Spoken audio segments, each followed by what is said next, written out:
اللہ تعالیٰ کے ہاں شفاعت یا سفارش کی نوعیت ویسی نہیں ہوگی جیسے دنیا کے اندر روز مرہ زندگی میں ہم سفارش کے مفہوم سے آشنا ہیں کہ ظالم اور باغی بھی محض اثر و رسوخ اور سفارش کی وجہ سے سزا سے بچ جاتے ہیں۔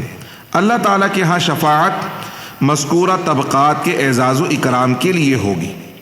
بسم اللہ الرحمن الرحیم۔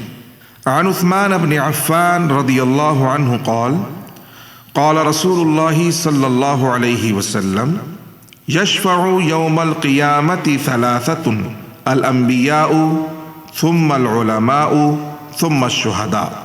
حضرت عثمان بن عفان رضی اللہ تعالی عنہ سے روایت ہے، رسول اللہ صلی اللہ علیہ وسلم نے فرمایا، قیامت کے دن 3 قسم کے گروہ شفاعت کریں گے، انبیاء، علماء اور شہداء۔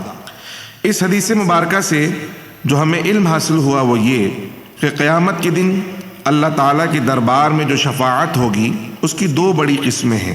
ایک تو شفاعت کبریٰ ہے جو احادیث سے ثابت ہے کہ قیامت کے دن لوگ بڑی پریشانی اور مصیبت کے عالم میں ہوں گے اور اللہ تعالیٰ انتہائی جلال میں ہوگا۔ حشر کے میدان میں حساب کتاب شروع ہونے سے پہلے لوگ اس قدر پریشان اور مصیبت میں ہوں گے کہ وہ ایک ایک نبی اور پیغمبر کے پاس جائیں گے اور ان سے درخواست کریں گے کہ اے اللہ کے نبی، آپ اللہ تعالیٰ کی حضور درخواست کریں کہ جلد حساب کتاب شروع ہو اور جس مصیبت اور رنج کے عالم میں ہم ہیں اس سے ہمیں چھٹکارا حاصل ہو۔ آدم علیہ السلام سے لے کر حضرت عیسیٰ علیہ السلام تک تمام انبیاء یہی ارشاد فرمائیں گے، اذهبوا الی غیری۔ بالآخر وہ تمام لوگ حضور اکرم صلی اللہ علیہ وسلم کے پاس آئیں گے اور جب آپ کی بارگاہ میں سفارش کے لیے عرض کریں گے تو آپ لوگوں سے کہیں گے، انا لہا، یعنی میں اللہ تعالیٰ کے دربار میں سفارش کرتا ہوں کہ حساب کتاب شروع ہو۔ پھر حضور اکرم صلی اللہ تعالیٰ علیہ وسلم ایک طویل سجدہ فرمائیں گے اور اللہ تعالیٰ سے دعائیں اور مناجات کریں گے۔ یہ شفاعت کبریٰ ہے۔ دوسری قسم کی شفاعت وہ ہے جو اس حدیث مبارکہ میں بیان کی گئی ہے، یعنی انبیاء بھی شفاعت کریں گے، علماء بھی شفاعت کریں گے اور شہداء بھی شفاعت کریں گے۔ بعض لوگ سرے سے اللہ تعالیٰ کے حضور سفارش یا شفاعت کے منکر ہیں۔ ان کا استدلال یہ ہے کہ اللہ تعالیٰ کی حضور اس کے دربار میں شفاعت عدل اور انصاف کے منافی ہے، لیکن اللہ تعالیٰ کے ہاں شفاعت یا سفارش کی نوعیت ویسی نہیں ہوگی جیسے دنیا کے اندر روز مرہ زندگی میں ہم سفارش کے مفہوم سے آشنا ہیں کہ ظالم اور باغی بھی محض اثر و رسوخ اور سفارش کی وجہ سے سزا سے بچ جاتے ہیں۔ اللہ تعالیٰ کے ہاں شفاعت مذکورہ طبقات کے اعزاز و اکرام کے لیے ہوگی۔ اس حدیث مبارکہ میں 3 طبقات کا ذکر ہے جو روز حشر اللہ تعالیٰ کی بارگاہ میں شفاعت کریں گے۔ ان میں انبیاء ہیں، علماء ہیں اور شہداء ہیں۔ انبیاء کے بعد علماء کا ذکر اس لیے آیا کہ علماء انبیاء کے وارث ہیں۔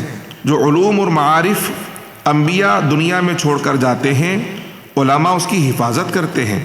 اس کے علاوہ علماء امر بالمعروف اور نہی عن المنکر، یعنی نیکی کا حکم دینا اور برائی سے روکنے کا فریضہ سر انجام دیتے ہیں، جو دراصل انبیاء کا فرض منصبی ہے۔ اس کے بعد شہداء کا ذکر ہے۔ شہداء پر علماء کو مقدم کرنے سے ان کی فضیلت ظاہر ہوئی۔ علماء اصلاح اور دوسروں کی دنیاوی اور اخروی نجات کے لیے کوشاں رہتے ہیں۔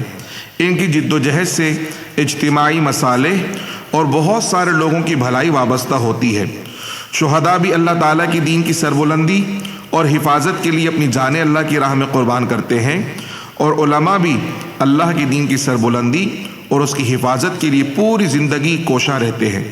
اس لیے اللہ سبحانہ و تعالیٰ علماء کو روز آخرت یہ مقام عطا فرمائے گا کہ وہ اللہ کی بارگاہ میں لوگوں کی سفارش اور شفاعت کا ذریعہ بنیں گے۔ اللہ کریم ہمیں بھی روز آخرت پیارے آقا صلی اللہ علیہ وسلم کی شفاعت کبریٰ میں سے حصہ نصیب فرمائے، آمین۔